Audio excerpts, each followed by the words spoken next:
Hello everyone, welcome to my new blog video. আর আজকের ভিডিওর মধ্যেই তোমাকে তুলে ধরতেছি মোংলার ভাইরাল কিছু প্লেস। যাই হোক, আমার সাথে চলে হন। আর আজকের ভিডিওটা নিয়েছি এক ভাইয়ের রিকোয়েস্টে। ভাই কইলো যে জায়গা সেই জায়গা আমি চিনি, আর সেই জায়গাগুলো আজকে তোমাকে নিয়ে যাব। আজকে সরাসরি মোংলার ভিতর দিয়েই আমি আজকে যাচ্ছি সামনের দিক। আর এটা হলো মোংলার কি মার্কেট কয় জানি না, কিন্তু এই গলিমলি চিনি, কিন্তু নাম জানি না। যাই হোক, এই যে পুরো এলাকা হলো চৌধুরী মোড়। আমরা এই চৌধুরী মোড় হয়ে পুরো সামনের দিক চলে যাচ্ছি। আর এই ভিডিওটা নিয়ে আসছি এক ভাইয়ের রিকোয়েস্টে। ভাইয়ের নাম হচ্ছে হলো গিয়ে এমডি সাব্বির হাসান। সে কইছে যে ময়লা পোতা থেকে কবরস্থান রোডের একটা ভিডিও দেন। যাই হোক, সাব্বির হাসান ভাই কোয়ান্দে দেখতেছো, অবশ্যই একটু সাড়া দিও। তোমার রিকোয়েস্টে আজকে নিয়ে আসলাম এই কবরস্থান রোডের একটা ভিডিও, আর সেই সাথে সাথে ময়লা পোতাও থাকতেছে। আর যাতে যাতে ভরপুর মোংলা এখন জ্যামের ভিতরে আছে, বাড়ানোর কোনো সিস্টেম নেই। ভ্যান, ইজি বাইক, মোটর সাইকেলটা তো দেখতে পাচ্ছিস, ভিডিওর মধ্যে দেখতে থাও আর সাথে থাও। সেই সাথে সাথে একটু কথা কই, এই ধরনের নিত্য নতুন ভিডিওগুলো ফাতি, আর তোমার এলাকার ভিডিওগুলো প্রতিনিয়ত তোমার এলাকার দৃশ্যগুলো তুলে ধরার জন্যই আমাকে পান্তা মানুষ পেজটার অবশ্যই ফলো দিবা, দিয়ে সুন্দর একটা কমেন্ট করে দেবা, যাতে করে তোমার এলাকার ভিডিওগুলো নিয়ে আসতে পারি, যে যদি পরিদর্শন করার মতো জায়গা হয়।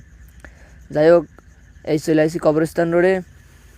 আর এই এলো ফুয়ারের এফারেতে ওফার দেখা যায় যে হাজার হাজার লোকজন এই জায়গায় শায়িত আছে কবরস্থান। আল্লাহ রমজানের উসিলায় সবাইরে মাফ করে দিক, সেই সাথে সাথে এই রমজানের উসিলায় সবাইরে জান্নাতবাসী করুক, আমিন। যাই হোক, যদি কারোর আত্মীয় স্বজন এই কবরস্থানে থাকে, তোমরা অবশ্যই রমজান মাসে এসে কবর জিয়ারত করে দেবা, যাতে আল্লাহ তাকে মাফ করে দেয়। যাই হোক, আমরা ময়লাপোতা এরিয়ার ভিতর চলে আসি। সাব্বির ভাই, আমরা কিন্তু ময়লাপোতা এরিয়ার ভিতরে আসি। তোমার বাসা যদি এই জায়গা থেকে থাকে, অবশ্যই সাড়া দিবা, আর ভিডিওটা কিরম হয়েছে অবশ্যই জানাবা। আর আজকের ভিডিওটায় কিছু কথা কথি চাচ্ছি, সেটা হলো গিয়ে, যদি সোয়ালরা আমার ভিডিওটা দিয়ে থাও, তাহলে তোমরা একটু সাড়া দিও। আমার প্রশ্ন রলো তোমাকে ধরে। প্রশ্নটা হচ্ছিল, এক সময় জানে 15-16 বছর বয়স ছিল, সেই সময় স্কুল কলেজে গেলি, বাপসাব আলাদা ছিল। ওই শার্ট মাঠ ফু দিয়ে, তারপরে চুল টুল স্টাইল করা, চুল নিচেই বাস পড়তে দেওয়া হতো না, চুল উপরে টুপরে রাখতে হতো। তারপরে মোটামুটি সে একটা গেট আপ সেট আপ ছিল গড়ি টড়ি নিয়ে।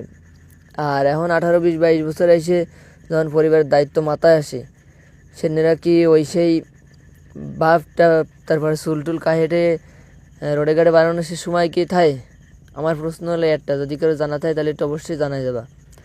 আর মেয়েরা, যে তোমরা যে এই শহর বাড়ি যাও, শহর বাড়ি যাওয়ার আগে যেরকম বাড়ি ফ্যাশন ফুশন দিয়ে সোনো পাউডার মাহেটে খালি ঘুরে বেড়াইতে, শহর বাড়ি যেয়ে কি সেরকম থাও নাকি কীরকম, সেটা অবশ্যই তোমরা একটু জানা।